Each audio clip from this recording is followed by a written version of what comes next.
இந்த உலகத்தோட அதிகப்படியான மர்மங்கள் நிறைந்த ஒரு இடம்தான் ஃபிரௌன் கிளியோபட்ரான்னு பலரால் ஆட்சி செய்யப்பட்ட எகிப்து.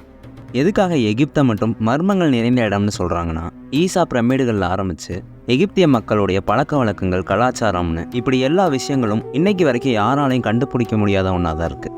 அதில் முக்கியமான ஒன்று தான் எகிப்தியர்களுடைய மம்மிஃபிகேஷன் முறை.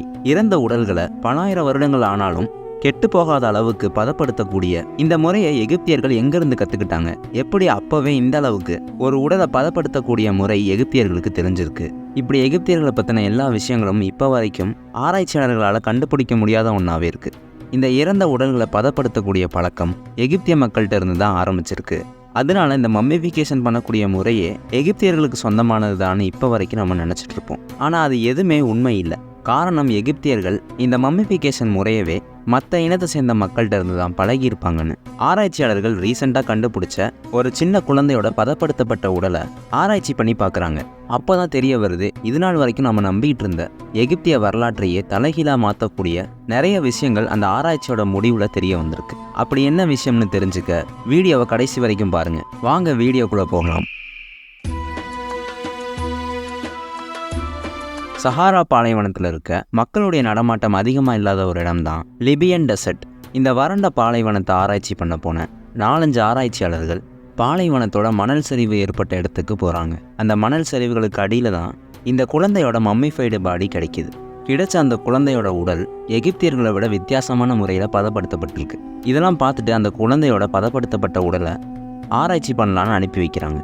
ஆராய்ச்சி பண்ணும்போது தான் தெரிய வருது, இந்த குழந்தையோட உடலை வித்தியாசமான முறையில் பதப்படுத்தி மண்ணுக்கடியில் அடக்கம் பண்ணியிருக்காங்க. எதுக்காக அந்த குழந்தையோட உடலை இறந்ததுக்கப்புறம் இந்த மாதிரி பதப்படுத்தியிருக்காங்கன்னா, லிபியன் டெசர்ட்டில் வாழ்ந்த மக்கள் இறப்புக்கு அப்புறம் இன்னொரு வாழ்க்கை இருக்குன்னு நம்பியிருக்காங்க. அதனால தான் அந்த சின்ன குழந்தைக்கு மறுவாழ்வு கிடைக்கணும்னு பதப்படுத்தி வச்சுருக்காங்க. அதுக்கப்புறம் அந்த குழந்தையோட எலும்புகளை கார்பன் டெஸ்ட் பண்ணும்போது தான் தெரிய வருது, இதனால் வரைக்கும் நம்பப்பட்ட வரலாற்றுகள் எல்லாத்தையுமே திருப்பி எழுதக்கூடிய ஒரு விஷயமாக தான் இந்த குழந்தையோட டெஸ்ட்டு கிடச்சிருக்கு.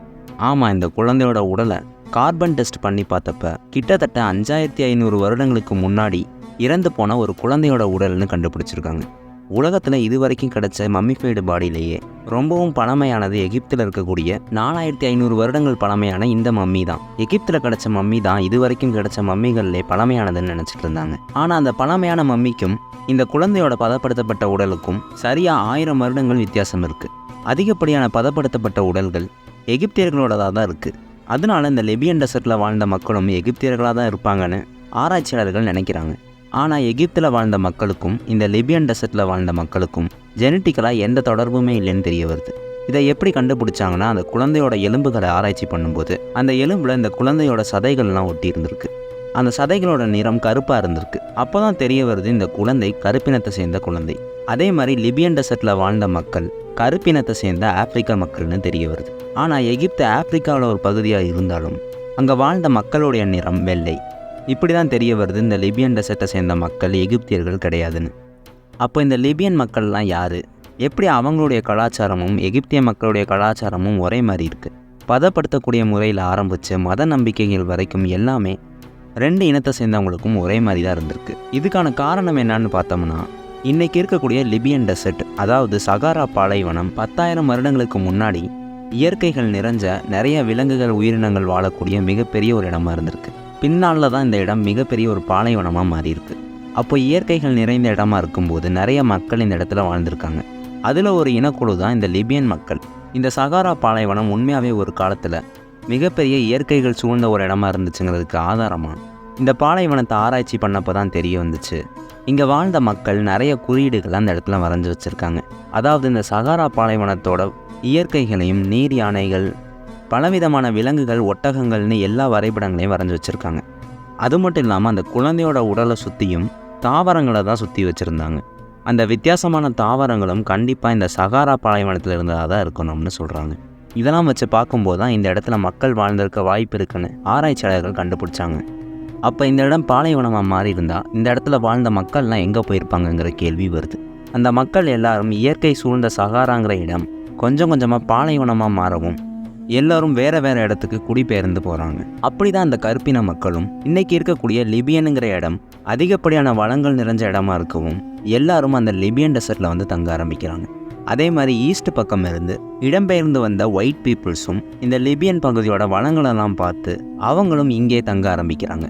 இப்படி 2 இனத்தை சேர்ந்தவங்களும் ஒரே இடத்துல தங்க ஆரம்பித்து புது ஒரு இனமாக உருவாகுறாங்க. அதனால தான் இன்றைக்கும் அந்த லிபியனுங்கிற பகுதியில் பிளாக் பீப்புள்ஸ் ஒயிட் பீப்புள்ஸ்னு 2 பேரும் கலந்து தான் இருப்பாங்க.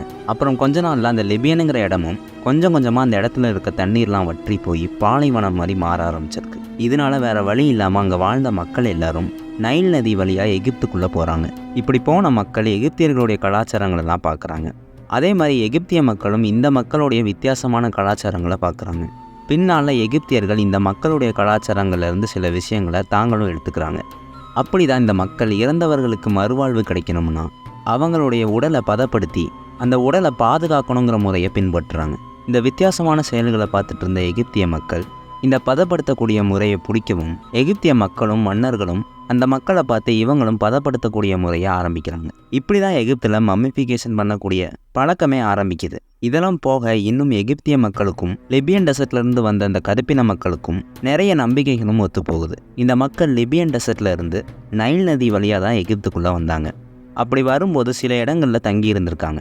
அந்த இடங்கள்லாம் ஆராய்ச்சி பண்ணும்போது தான் 6000 வருடங்கள் பழமையான நிறைய பொருட்கள் அங்கே கிடைக்கிது. அதே மாதிரி இந்த மக்கள் மாட்டுடைய உருவத்தை நிறைய கற்களில் வரைஞ்சி வச்சுருக்காங்க. அந்த மாட்டுடைய உருவத்துக்கு கீழே தோண்டி பார்க்கும்போது தான் தெரிய வருது, மாட்டை கொன்று அதோட எலும்புகளை புதைச்சி கடவுளாக வணங்கியிருக்காங்க. இதே மாதிரி தான் எகிப்திய மக்களும் மாட்டை கொன்று அதோட எலும்புகளை புதைச்சி கடவுளாக வணங்கியிருக்காங்க. அதே மாதிரி எகிப்தியர்களும் மாட்டுடைய உருவத்தை மாட்டை புதைச்ச இடத்துல வரைஞ்சி வச்சுருக்காங்க. இந்த விஷயங்கள்லாம் பார்க்கும்போது எகிப்திய மக்களுக்கும் இந்த கருப்பினத்தை சேர்ந்த மக்களுக்கும் நிறைய ஒற்றுமைகள் இருக்குதுன்னு தெரிய வருது. இன்றைக்கும் நிறைய ஆப்பிரிக்க கலாச்சாரங்கள் எகிப்து கூட கலந்து தான் இருக்குது. இதெல்லாம் போக எகிப்தும் ஆப்பிரிக்காவில் இருக்கக்கூடிய ஒரு நாடு தான். ஆனால் ஆரம்பத்திலிருந்து இப்போ வரைக்கும் இந்த எகிப்திய மக்கள் மட்டும் தனித்துவமாக தான் அழைக்கப்படுவாங்க. இதுக்கான காரணம் ஆப்பிரிக்காவில் எகிப்திய நாடு இருந்தாலும் அவங்களுடைய வாழ்க்கை முறை ரொம்ப முன்னேற்றமான ஒன்றா இருந்திருக்கு. அந்த சின்ன குழந்தையோட மம்மிஃபைடு பாடி கிடைச்சனால ஒட்டுமொத்த எகிப்திய வரலாறுமே இப்போ தலைகீழாக மாறிடுச்சு. ஆனாலும் இன்றைக்கும் எகிப்தில் திறக்க முடியாத நிறைய மர்மமான இடங்கள்லாம் இருக்குது. அந்த இடத்தெல்லாம் திறக்கும் போது தான் உண்மையிலுமே எகிப்திய வரலாறு எப்போ இருந்து ஆரம்பிக்குதுங்கிற விஷயமே தெரிய வரும். அது வரைக்கும் காத்திருக்கணும். அடுத்த வீடியோ எந்த டாப்பிக்கை பற்றி பேசலாங்கிறத கமெண்ட்டில் சொல்லுங்கள். உங்களுக்கு இந்த வீடியோ பிடிச்சிருந்தா மறக்காமல் லைக் பண்ணி ஷேர் பண்ணிவிட்டு இன்னும் நிறைய சுவாரஸ்யமான விஷயங்களை தெரிஞ்சுக்க மறக்காமல் மிஸ்டர் ஹிஸ்டோரியன் தமிழ் சேனலை சப்ஸ்கிரைப் பண்ணிடுங்க. தேங்க்யூ.